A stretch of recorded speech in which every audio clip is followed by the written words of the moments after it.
Life moves pretty fast. You don't stop and look around once in a while, you could miss it. Welcome to Around the Turnbuckle. I'm Big Al. That guy right there is Professor Keith. As always, and joining us is the one, the only Zack Xander. What's up, man? Hey, the Big Albowski, Professor Keith. Thank you guys so much for having me here on the Around the Turnbuckle podcast, guys. I'm excited. I'm doing good. How are you, boys? It is our pleasure, sir. Yeah, it is. We're Absolutely. doing all right, you know. A rough week, but Yeah. Was a rough week. For a lot of people, but we are here. We thank those of you that are tuning in live. If you don't see us live, you can catch us, later on our YouTube channel. We will repost that back on all our Facebook groups, our Facebook, and we'll send a link to Zack here, and he'll put it up on his Instagram. But first and foremost, man, like, why wrestling? All right. Some people say that wrestlers are crazy people. Why? Because they put their bodies on the line for our entertainment. You get in the ring, you can break a bone at any minute on any move, all right? So why wrestling for you? Where did that passion come from? What's that? You know what? What'd you say, Keith? I said tear muscles clean off the Tear bone, muscles clear from the yeah. bone. So yeah, go ahead, Zack. Oh yeah. Honestly, wrestling. For me personally, it's always been the atmosphere, right? So I'll even tell the story real quick of how I became a fan of professional wrestling. Truth be told, it wasn't like, oh, this is something I've always wanted to do. When I was younger, I remember sitting with my parents, and we were just flipping through the TV, going through the channels.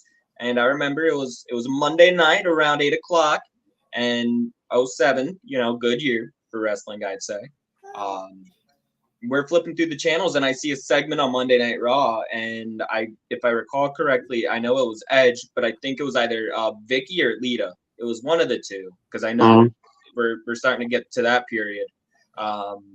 And I remember just seeing the stage and the big environment and the arena, and just being like, dude, we gotta watch this. We gotta check this out. We gotta see what this is about.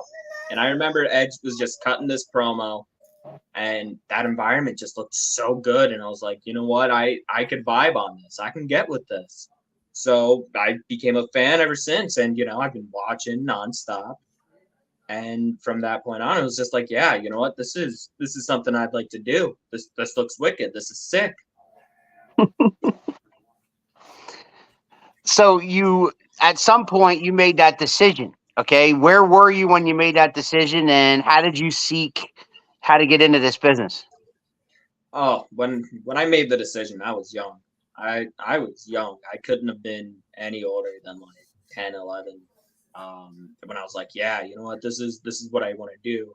Actually, I remember in third grade, I dressed up like John Cena for Halloween, and my two buddies, they dressed up as Triple H and Shawn Michaels. Like, nice. They were doing the whole DX thing, and I was like, yeah, this is what's up. But yeah, honestly, when I decided, like, as a grown up, hey, this is what I want to do professionally. If I can make an income off of this, that'd be sick. If I can make this a living, that'd be even better. Mm-hmm.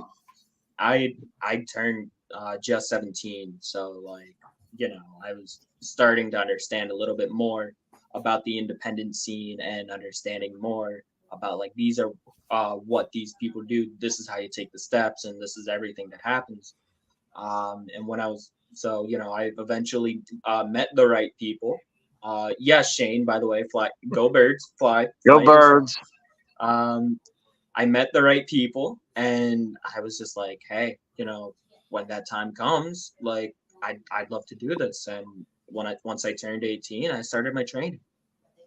And who did you seek that training with? I mean, did you know people, or? Yeah, I knew this guy. His name's Yankee. Yankee the Difference Maker. Yankee TDM. Some people know. You guys might know him. I'm not sure if you do or not. But Yankee was one of the first people to take me in, and Yankee took me under his wing. And love Yankee to death, but Yankee was a bit of a distance out. So just to get a little bit closer, he introduced me into a guy named Gino Caruso, who runs ECPW.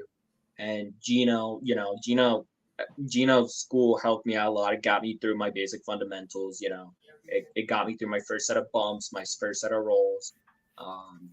And Gino's was still a little too far out. Like it was 2 hours one way. I'm in the Scranton, PA area, so it was a little bit of a drive. But Gino's, 2 hours one way. So I started, trying to look for schools after that and trying to figure out what was closer. I ended up doing classes and seminars in the meantime, just to fill things. I remember I did a seminar with Bob Backlund. I did a seminar with Doc Gallows, and I did one of Alpha Junior's classes over at Battlefield Pro Wrestling in Broadheadsville. And I'll tell you, man, the Samoan training is one of the toughest training courses that you got to do. Tons of squats, tons of just like pre-basic workouts and lots of stretches before. And it's, so like that'll get you. That'll definitely get you. And I've always said this, every person that's gone through one of Alpha's doors is someone who I always hold a high amount of respect for, and someone who, like, if you're an Alpha kid, you're good with me because I know what that class is like, and it's a very tough class. So all the respect to, his class, his kids, everything like that. But Alpha at the end of the day was also still just a little too far out for me. So I found something a little bit closer to home over at the Sanctuary in Hazleton, Pennsylvania. And I've been over at the Sanctuary. I've been training with them since then. And Sanctuary's always been a good training place for me, and it's something I've always been thankful for, at least with my training. So, over with Supremely Great, Cowboy Billy Walker, J.S. Hawthorne, those three alone have helped me so much with just progressing who I am, who my character is, the story that I want to tell, and just teaching me a lot of valuable things. So for those guys, I'm grateful for them in that sense. Professor, every time that we have somebody that is in any way associated with Sanctuary, we hear the same thing, right? We hear passion. There's a lot of passion that's taught there. They love the business at Sanctuary. They're not even all about themselves. They're all about bringing people in and teaching them this art form, and also about the story. And also they kind of get the business, right? Yeah, it really is the right attitude. That's one of the things that's been so great about the scene here in Pennsylvania that I've seen, is that you hear a lot of horror stories about ego in the business. You hear a lot of stories about the guys that'll tell you like, oh yeah, give me $200 and I'll train you tomorrow, and you give them the $200 and they're gone.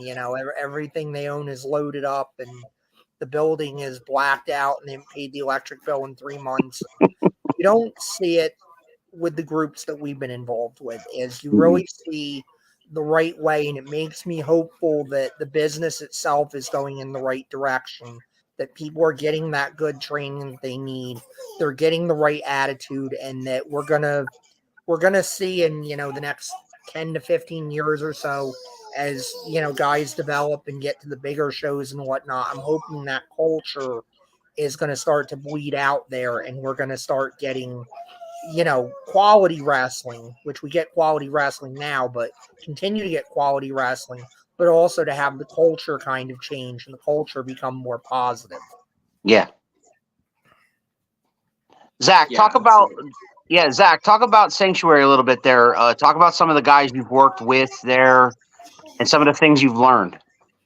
Yeah, I mean, well, firstly, over there at the Sanctuary, just to go off of some of the things that I've learned, I mean, I've learned a lot. I've learned how to carry yourself in the business. I've learned how to, just your basics, like how to talk to people, how to greet people, how to extend, how to spread your wings, how to reach out to other people in terms of potential bookings. The primary thing that I've learned from the Sanctuary is always how to find a camera and what to do in front of that camera, how to act in front of that camera.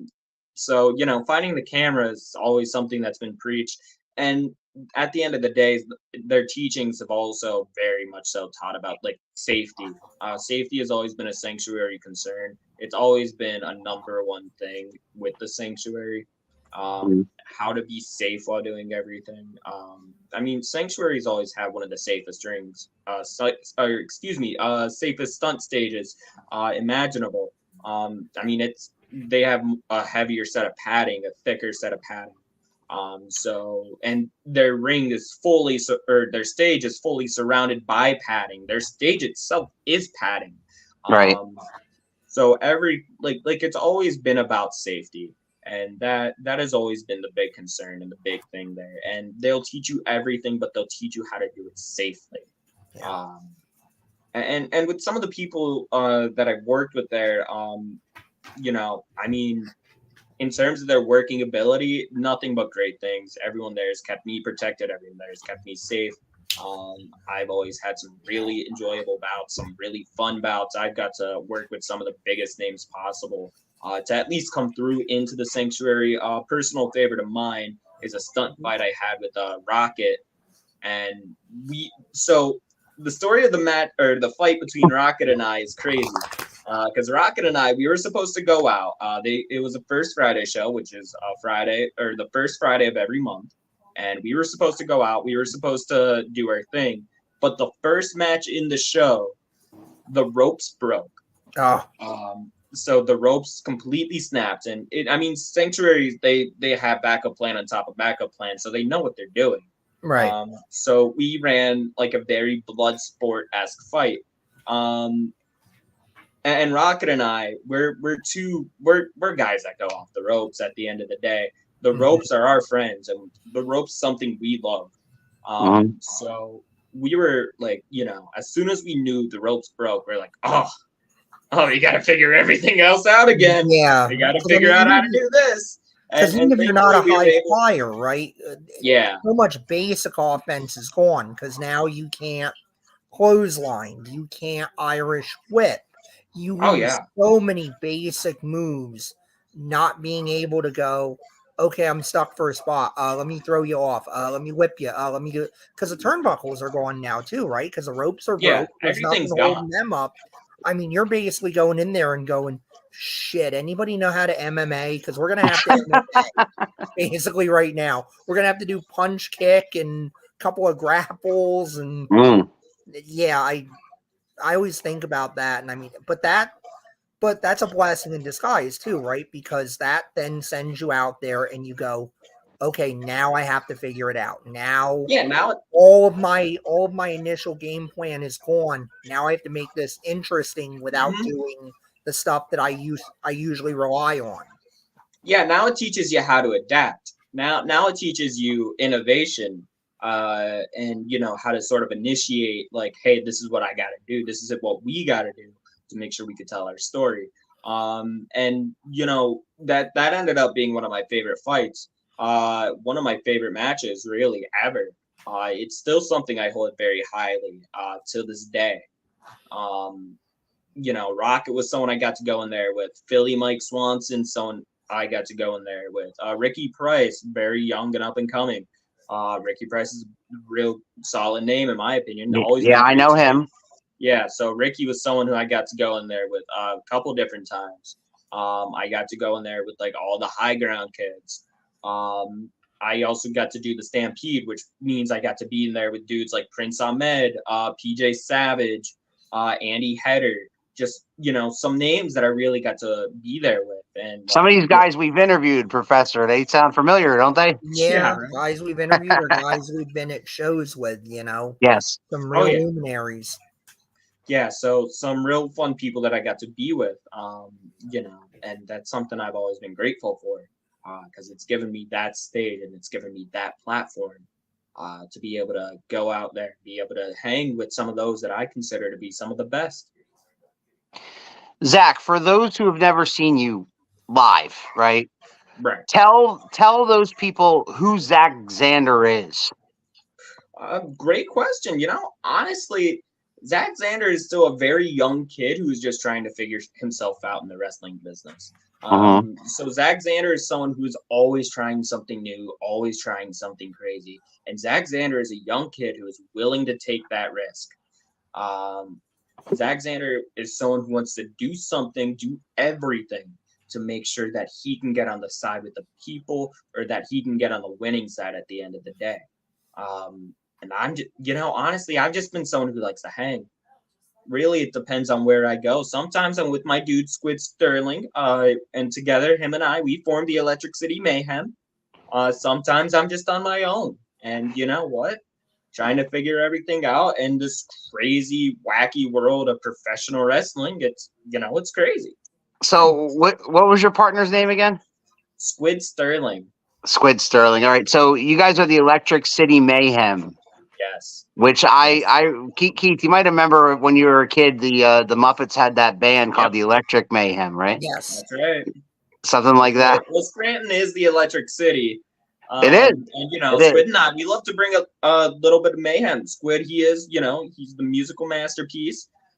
Squid knows what to do.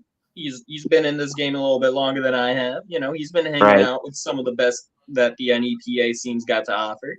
Yeah. So, us both being from Scranton, we figured, hey, we got to represent the Electric City the best way that we can.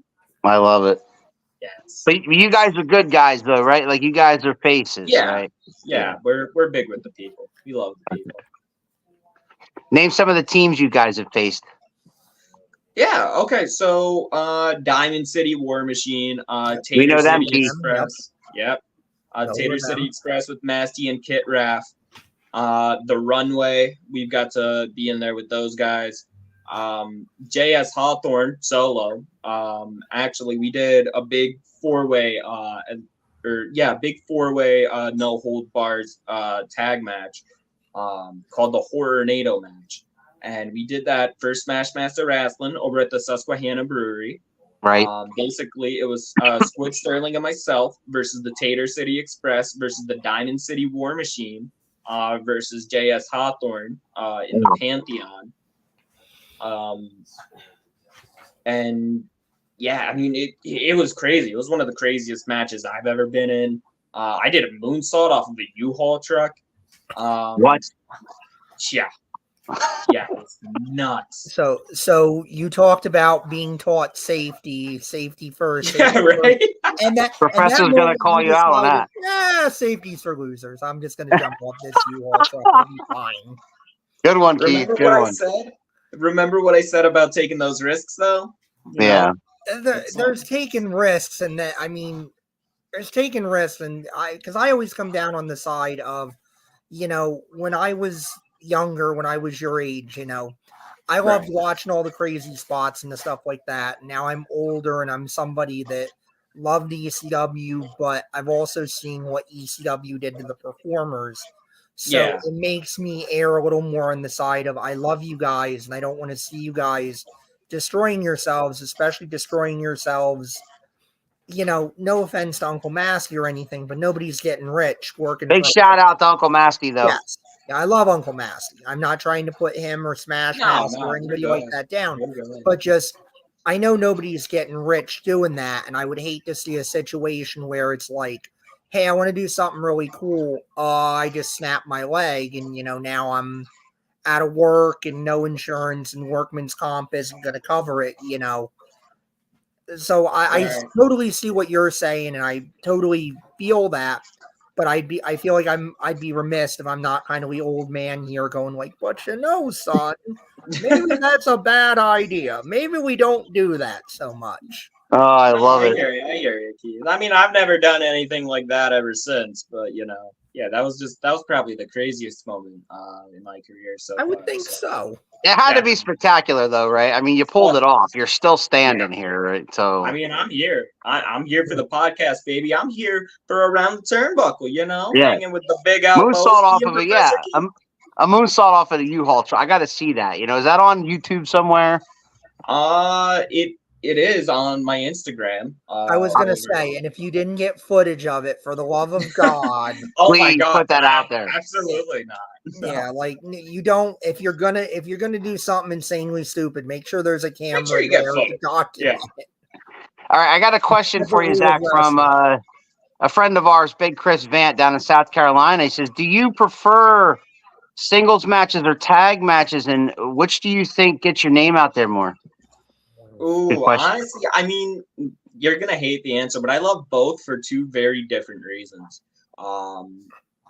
I love singles because I do actually think the singles would get my name out there a little bit more. Yeah. And I just have more of an opportunity to, get to hang with some of the some real big people. Yeah.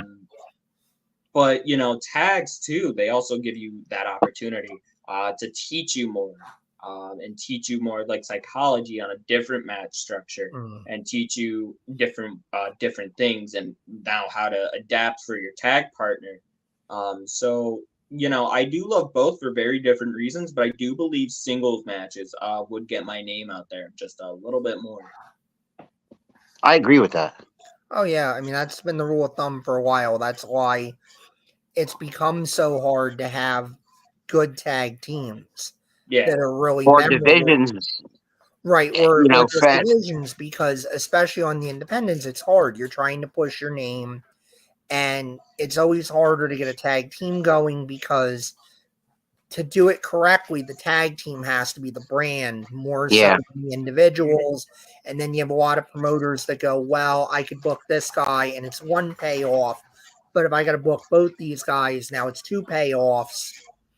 Plus their opponents, plus who if they bring a manager, now I got to deal with that. So there's an economic problem too. I love tag team wrestling. I've always Yeah, loved tag me team too. wrestling. Tag team wrestling was one of the things that got me into it. I always say the Undertaker brought me into it, and then great teams like the Steiners, the Quebecers, to a lesser extent the Smoking Guns, guys like that in the WWF, and then going and watching WCW before Hogan came in when you had like Eaton and Regal as the Blue Bloods and whatnot. I mean that was a revelation. Like that was a great time for tag team wrestling, and to really sink your teeth into that style. The best time for tag team wrestling was back in the 80s, before Zack here was born, man. Because I'm talking the Midnight Express, the Rock and Roll Express, the Road Warriors, the Hart Foundation. I mean, man, there was British Bulldogs, unbelievable tag teams back in the day, in both WCW and WWE, and all over the independents, all over the territory days too. I mean, that's what I meant to say. Definitely. But Zack, okay, so you've been Sanctuary, you've been at Smash Masters. Have you wrestled anywhere else besides those places around PA? Around the or Pennsylvania beyond? area? I mean, well, yeah, I've been out. I mean, obviously in PA. I've wrestled on the East Coast. I've wrestled in Pittsburgh.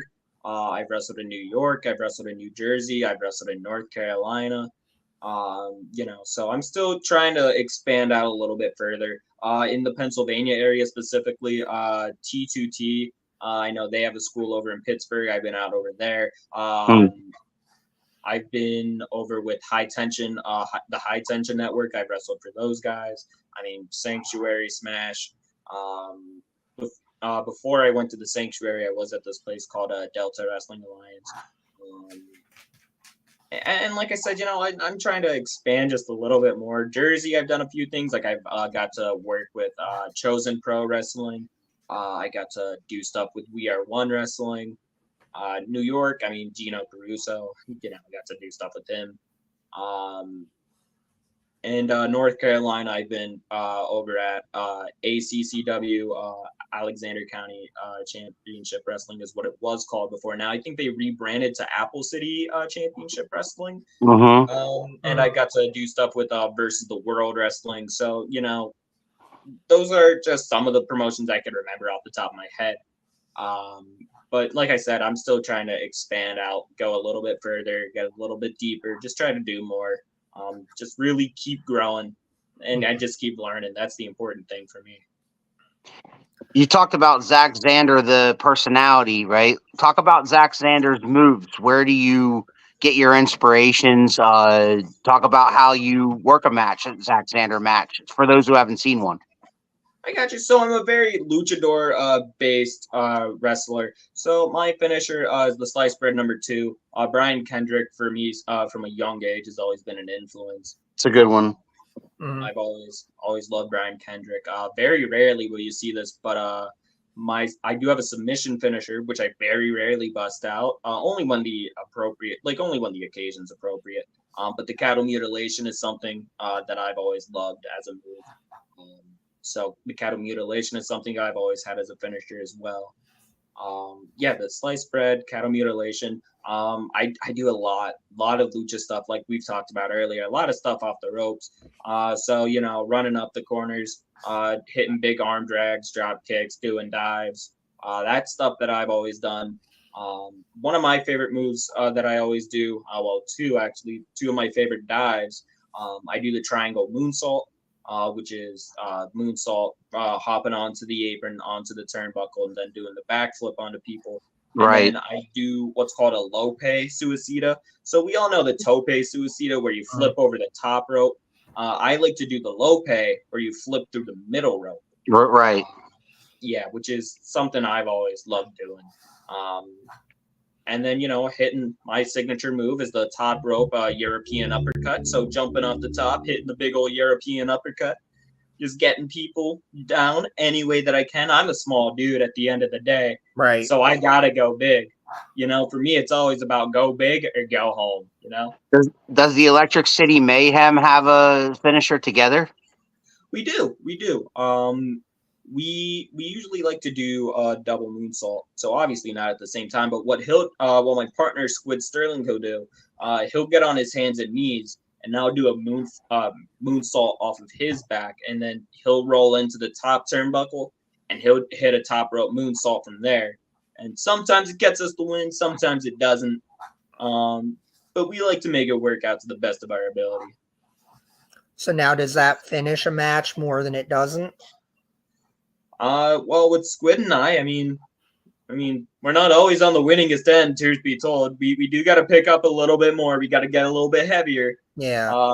But when we do hit it, it usually does take people out. Yeah. Okay.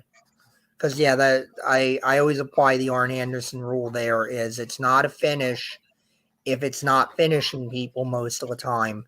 And then my next question with that would be, did you guys name that? Do you have a name for it that makes it kind of proprietary to you? Honestly, Squid and I, we've not come up with the name for that piece. It's something him and I, we've gone back and forth about. We've talked about names for it. Right. It's just figuring out where we want to land on it, Yeah. Because I always look at that stage. Right, because you need to brand it, because that's part of your identity. And then, too, down the line merch, you can make shirts and hats and everything else. And, so I get it. Professor, you need to be a manager. I need to get my license and all that. You do? Yeah. I got the peanut gallery back here agrees with you. Yeah, they're right. Yeah, they know I'm right. Yeah. Because you could scored one finally. You could manage, you could manage careers better than some of the wrestlers can. It's insane. You'd be marketing this guy. This guy would be a household name in the tri-state area in the next 6 months. I don't know about that, but I just feel like a lot of this stuff is, I'm sure stuff that, you've thought about, that anybody who's been doing it for a minute and has aspirations beyond like, I'm just happy to get booked this weekend. Like, if you're trying to do it for a living, that's going to be part of what's going to make it happen, is being able to get out to the merchandise table and sell some gimmicks. That's right. He gets it. Professor Keith is the professor for a reason. Yes, he absolutely is. That's why I have him. So 2 years in the game, talk about some of your best matches or moments other than that moonsault off the U-Haul. No, that's fair. Like I said, the little stunt fight that I had with Rocket, that's always a match that's sit high with me. That's something I've always held up as a personal favorite. Down in North Carolina, over at Versus the World Wrestling, I had a match with this guy named Ecstatic. Ecstatic and I now down south, it's a little bit hotter, and it was a real hot summer day. And him and I, we went outdoors in what felt like 100 degrees. And we had a real fun barn burner of a match, in my opinion. Something him and I both looked back on, both like, hey, we're proud of this match. This is something like, we could go back and watch on and study and reflect. And both end up being very happy with it. So that's a match that in recent memories sat up high with me. I wrestled. I remember I had another stunt fight with J.S. Hawthorne in a lucha mask. We were doing a show over at Sanctuary on Cinco de Mayo. Nice. And him and I, we went out, I believe, second. And yeah, we had a fantastic barn burner lucha style match, or lucha style fight. Yeah. Yeah. And him and I, something I've always looked back on with high regards, and something I've been very proud of. Also another promotion that I've wrestled at, Frontier Pro Wrestling. I remember Shout out to Miguel. Shout out to Miguel. It was a quick match, but I did get to wrestle MIT and a guy named Malik Delvante. Yeah. In a triple threat match, and that was real fun for me. That's something I always enjoy watching. I just wish it went on a little bit longer, but that was a real fun one too. And those are just some of my favorite matches in recent memory. That's great, man. So you're off and running. 2 years in, you're picking a lot of these brains. You're doing the right thing. You're going all around to these different places, meeting these different people, meeting the right people, pointing you in the right direction. And then you have the backing of Sanctuary. You have the backing of Smash Masters to fall back on if you have to. That's your area, Scranton. Right. But then you're stretching out and you're doing the right thing. What a lot of young guys don't do, which is ask questions, pick brains, talk to these people. Oh, yeah. And learn as you go. Yeah. For me personally, I've always said this since day one, even before I've been to the Sanctuary, before I hit real anywhere. I've always I've said, if I've learned something, I had a good day. And as long as I'm in that learning bubble, I'm happy with it. I'm good with it. Chris has another question for you. When you lose a match, how do you feel? I think that's what he meant to say there. I mean, losing a match, I mean, not everyone likes to hear, hey, you're going to lose. But, right. At the end of the day, it's a job, right? I mean, we're all getting paid for it. We're making money. I no issue with winning or losing. I mean, some of the people might have issues with winning or losing. Like, some of the fans might not like seeing me go down. But you know what I mean? At the end of the day, I am okay with that. I am okay with being out there and just, like I said, just learning. And as long as I learn and as long as I get to feel people out, I remember actually this past Sunday over at the Voodoo Brewery, Smash Master Wrestling, Squid Sterling and I, the Electric City Mayhem, went up against the Tater City Express of, like I said, Uncle Masty and Masty and Kit Raff. And right. I mean, Kit and Masty, they've been bullying us for the longest time now.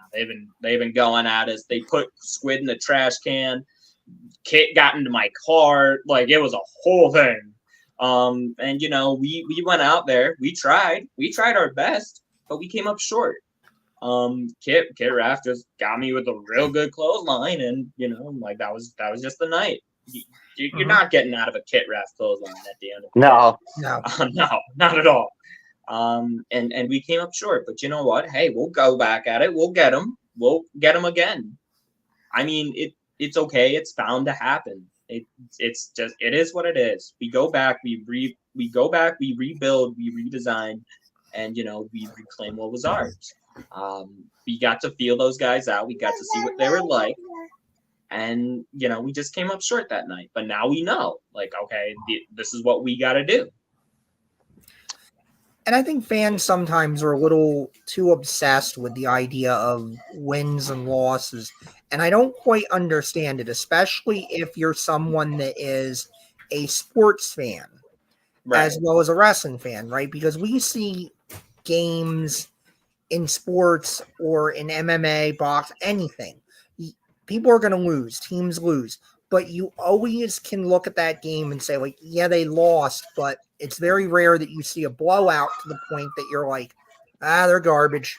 Right. That, And I think that's the difference. There's a difference between if somebody comes to you and says, you got 5 minutes, he's going to beat you up, you're going to maybe punch him once, but he's going to own you, destroy you, put every move in the world on you, and then beat you with his finish.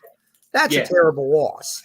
That sucks because you show nothing and you just got destroyed. Whereas if it's like you guys have 20 minutes, figure it out. He's going to beat you with his finish. You can figure out enough between the opening bell and the closing bell. You can do something to make that audience go, yeah, he lost, but I'm still interested in that guy. I'll watch him again. Yeah, And absolutely. No, 1,000%. Just getting people back at the end of the day too. Yeah. Making them want more, making them want to come back is what everyone's goal should be at the end of the day. That way, you not only do you grow, but everyone else around you grow, and that specific company that you're working for grows because now they got a customer. So financially speaking, just drawing them back in. Zach, how much do you pay attention to mainstream TV wrestling, such as AEW or WWE or anything like that? I mean, I'll be honest with you. I hadn't really watched television wrestling. I'll always catch up on the highlights. I'll see what's posted out on the socials. I'll make sure, and like if it was a really good match, I'll go out of my way. I'll figure out how to get to that match. Like I have Peacock, so I can watch, stuff on the WWE, and I know how to get to AEW matches.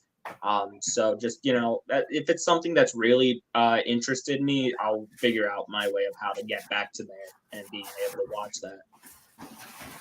All right. The only reason why I ask is because my next question is, and let me get this comment in here for Chris. And thank you, Chris, for all these comments and questions. Conor McGregor keeps losing, and he makes millions of dollars to lose. It's important to win early in the career, but to get your name out there, though. But it's also important, too, because Conor McGregor also, what does Conor McGregor do? Conor McGregor is a personality. Conor McGregor gets that microphone in his face, and he talks a good game. He hypes up his next fight. He talks shit on his opponent. Conor McGregor makes you want to watch him. Yeah. Win or lose, you're interested in what Conor McGregor does next. Totally. And that's the essence of, and that goes back to what I say, the result sometimes is not as important as what you do during or after that result. Because if you're really good at what you're doing, you can lose, go out there and cut a promo, and UFC guys cut promos too. I'm not saying it's a work, but they do. They're using the tricks. They know what they're doing. They're using our tricks. They talk smack, though. Yeah, they're using our tricks, and they're going out there, and they're making sure that it's a case of like, oh, yeah, he just beat me, but, I'm going to do a 20-minute interview talking about this, that, and the other thing, and by the end of it, you're going to either feel like, boy, I love that guy, or, boy, I want to watch that piece of shit get beaten in his next fight. Right. And you're not worried. You're not even remembering that he got beat. You're just remembering whether, gee, that's why I love him so much, or God, that's why I'm going to pay to watch him die in the next fight. Right. That's the goal. That's the art. Bring them back, baby. Bringing them back. Love it. So, my next question was going to be then, what is your goal in this business? What is your end goal in this business? Because some guys say one thing and some guys say another thing. And I'm really interested to know, like, where do you see yourself in 5 years? I've always said I'd be content if I made it to GCW. That's always been something I've wanted to push. Just because I know people in GCW. I've known people that wrestled for GCW, that are mainstays in GCW. So I've always said I would be very content with myself if I made it to GCW. If I got to that stage, and if I got to perform on that level, then I'd be happy with it. Because, I mean, at the end of the day, if you think about the big three in 2023, the big three, you're not thinking of Joe Schmo's little indie wrestling show. No, you're thinking WWE, AEW. And you would think, GCW would be one of the largest independent shows out there. At least, one that's not like on cable or anything. Like I know there's Impact that's on cable. MLW, they got their contracts. So when it comes down to a truly independent promotion, you go down to GCW. And that's somewhere I've always said I'd like to make it to. I mean, at first, when I first started, yeah, of course, I'd love to go to the WWE. But, that just isn't the plan for me anymore. That's stuff that's changed in my training, not only throughout my training, but just the further I go in my professional career, it's just like, yeah, you know what? I'd like to do GCW. I would be happy with GCW. So David Hiltz here with a comment. David Hiltz, a big wrestling fan of SWO, Pennsylvania wrestling in general. You can check out Three Legacies Wrestling in Lancaster. Sorry, it's Lancaster. I always say that wrong. Lancaster. It's the Jersey in us fans. It's Right. We say Lancaster. It's Lancaster. Yeah. Three Legacies and SWO. Lots of great teams in both, like the Electric City Mayhem. How about the Electric City Mayhem versus Dog Nation, Professor? Oh my God. Yeah, the dogs. Love the dogs. Although after that last SWO show, we've certainly wondering what the state of Dog Nation is. Hopefully the But I top think dog Zack has would love to. somebody. I think Zack would love working with the dogs, though. Oh God, and they're such good guys. They're so giving. They're so respectful of everybody. I mean, you can't help but get better working with guys like that. Have you heard of them, Zack? Dog Nation? Dog Nation does sound familiar. I definitely heard of those guys. Honestly, to answer the question, I would love to go to Three Legacies, and I'd love to see what SWO is also about. Yeah. I know Jesus Rodriguez. He's doing his thing. Ricardo Rodriguez. He is. Three Legacies, right? He's doing his thing, and he's doing it well. He's doing it very right. Mm-hmm. I know people. JS Hawthorne. He's over down at Three Legacies. He's wrestled for both. He's wrestled for SWO and Three Legacies. Three Legacies has definitely been a good partner for us. We've had Ricardo in a few times at SWO. And that's where I say again about the culture is so refreshing in Pennsylvania wrestling, where you have very few promotions that are being ego driven or trying to, screw with each other or drive each other out. Like, thankfully, we've gotten to a much better place than where we were in the early 90s or where we were even in the early 2000s, where, everybody was fighting for buildings, fighting for dates, and you would hear all the nasty, shitty promoter tricks of, like, calling the fire marshal on people or pulling fire alarms or, all of this stuff to try to ruin a show. It's so great to see people like Ricardo out there that are like, you plug my show and I'll plug your show, and oh, hey, that guy is a good worker. You want to come get booked for me or send him over to the other. Like, it's just so refreshing to see the culture now is about how do we all get better and how do we help each other versus how do I get better at your expense and try to drive you out of business so I can make my small slice of the pie like an inch bigger, because it is at this level. If you're hurting each other, it's not like there's no point. Yeah, it's not like you're getting really huge money here. I think we're all stronger and we're all better if we're working together and we're all trying to make everybody else better. Yeah, absolutely. Like I said, I'd love to get out there. I'd love to check those guys out. I'd love to see how I could get myself onto those shows. No, I'd love to go.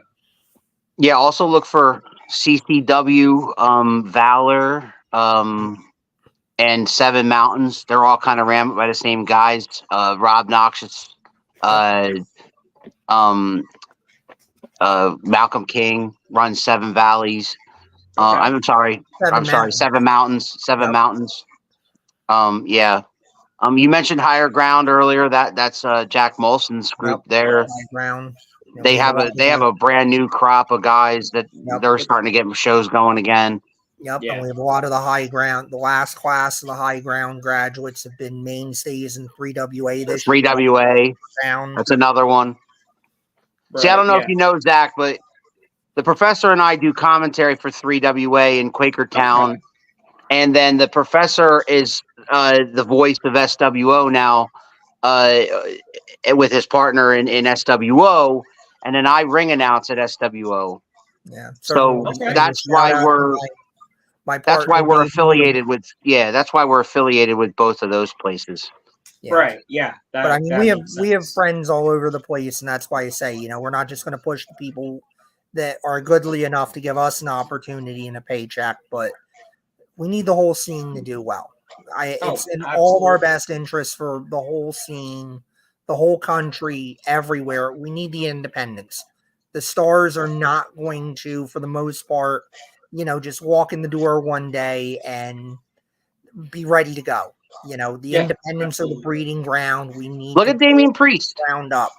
Damian Priest was in Monster Factory a couple years ago. Now he's like Yep. one of the top guys on in Judgment Day. Senior Money in the Bank. There Yeah. he is. You know what I'm saying? Yeah. Do you have the WWE or AEW guy that you feel like your wrestling skills are like? Chris is asking. You mentioned Brian Kendrick earlier, kind of like that, right? Yeah, Kendrick's definitely someone who, I've always felt like I had a similar style to. If I had a current WWE or AEW guy that I feel like my skills are like. That's a great question. Honestly, I can't give you a direct answer. I cannot. You got me stumped. I can't give you a direct answer just because it's like a melting pot. You don't want to necessarily take from one guy, but You you do take want to from a get bunch of different guys, Yeah. right? Yeah. Picking minds at the end of the day, taking inspiration. Getting a source would be good, but if I were to have a direct person, I would not be able to give you that answer. Just because I have a multitude of brands that I like to pick from. You're a great ring announcer at SWO. Thank you, David. Yeah, you are doing a great job. Thank Yeah, you. if you steal from one person, it's plagiarism. If you steal from a bunch of people, it's an homage. Right? Yeah. Write that down, Professor. That's a Yeah. quote right there. That's an old. That's Put an that old on one. a t-shirt. I stole that. So, Okay. That's why I have him, Zach. He's the man, I'm telling you. All I right. see. I see. You see. All right, man. All right, man. So is there you got some things coming up that people could check you out, whether it be come to the show live if they're in the area or otherwise? Honestly, I'm taking a little bit of a breather right now. Oh. Just taking a little bit of a step back, a small step back. Nothing too crazy, just a couple weeks, just to recuperate myself, just to get myself a little caught up physically. You have an injury at all? I mean, I got some small back issues that I'm just trying to kink out. So once I get those all kinked out, I'll be back. And speaking of being back, I'll be back on December 2nd over at Smash Master Wrestling at the Civic Troop Center, the Troop Civic Center, excuse me, for their show, the Ugly Christmas Sweater Party. And that's honestly something that I'm looking forward to. I'm a big Ugly Christmas Sweater guy. So that's something I'm definitely stepping up there for. December 2nd over at the Troop Civic Center. I'll be there. My partner, Squid Sterling, he'll be there. And I know we got our eyes set on some people that we'd like to take on. So you know what? We're looking forward to whatever they throw our way. And I mean, as of in terms of like upcoming bookings, I think that's really the only thing I got just about right now. But like I said, you'd be able to spot me on all sorts of YouTube channels. I know coming up on a premiere in actually about an hour from now, versus the World Wrestling. I know they're premiering something. I'm pretty sure I'm on that one. Oh, cool. But I have to double check. But I know they're doing their episodic series of Vindication that's coming up tonight. And I mean, yeah, I'm just trying to hang for the moment. But December 2nd is where you could catch me live next over at the Troop Civic Center. So Smash Masters, you can go on Smash Masters Facebook page for ticket information for that event. It's up there in it's called Troop, right? Yep, over in Troop. THROOP. Up near Around the Scranton area. It's up near Scranton area. Yes. Yeah. So, for me, Scranton's about an hour away, and I live in the Palmerton, Lehighton area. So if anybody lives in Allentown or here or Lehighton or Jim Thorpe, even, you're a little bit closer to Scranton. Just jump up on the turnpike there. Boom, you're in Scranton. Check it out. Check that. Yeah, so look up Smash Masters Wrestling on Facebook for ticket information for that. And if you're friends with us, I'm sure you're going to see us posting the flyers and sharing as we always try to do. Yeah, he's already got flyers out. I mean, he's heavily promoting the Christmas sweater scenario there, Keith. Do you like Christmas sweaters, Professor? I'm in a family that's maybe not terribly Christmassy. We're a little more Halloween people, but Okay. They're the Adams family, yeah, Zach. we're the Adams family, basically. My father installed tons of Christmas spirit. So do I own any ugly Christmas sweaters? I don't really think so. I'm not really into that, but the rest of it I'm good with. I'm good with the rest of it. All right. I don't know if I could find an ugly Christmas sweater to check out that show, but it's possible because I have been trying to make it to more shows than just the ones we work for, especially to try to support some other feds around here Yeah, within my reach. definitely a 2024 goal for me as well. I'm still out in Jersey, but I'm Gotcha. thankfully close to the border. I'm within driving distance of the most of this stuff, so Okay. I'm going to try to get out there more to more things. Right on. All right. Definitely, guys. All right, Zach, Xander, is there anything that we have not talked about that you would like to talk about before we get out of here, brother? Honestly, guys, I think we've hit just about everything. I think we've gotten to everywhere we need to be. And yeah, I had a great time on here, guys. Thank you so much. How can people follow you on social media? Definitely, guys. So check me out on Instagram. That's probably where I'm about the most active there. At Zack.Xander1 on Instagram. If you guys want to give me a follow there, that's the best place to see me. I'm already following you, by the way. Yeah, yes, sir. Big Al Boski. He's up there. Big Al you're following around the turnbuckle. You're following around the turnbuckle, though. I saw that. So. Oh yeah, definitely, guys. It's cool. Absolutely. However, we could support each other. No, that's the place to find me, though. Yeah, and if your partner is up for it, man, we'd love to have him on. Yeah, definitely. Electric City Mayhem. Yeah, talk to him and see, and you know how to get a hold of me. So just let me know. Yes, sir. Yes, sir. All right, Professor Zach. When we go off the air, don't go anywhere. All right. Hey, I got you, boys. Professor, do you know who's on the hot seat next week? I know you sent it to me, and I think after the attack last week, that affected that part of my brain.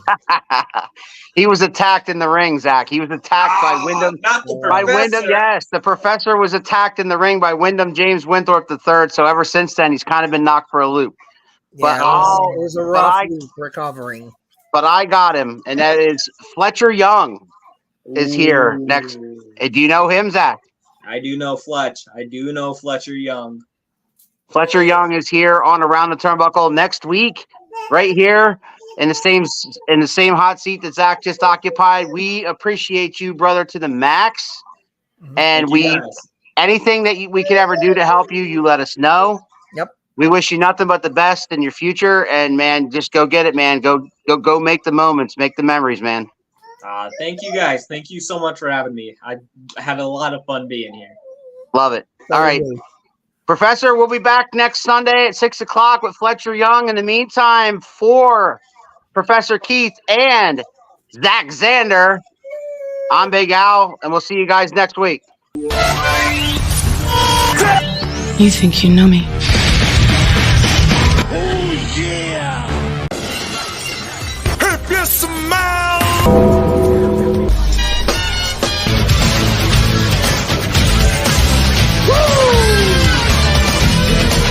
Calculations are correct.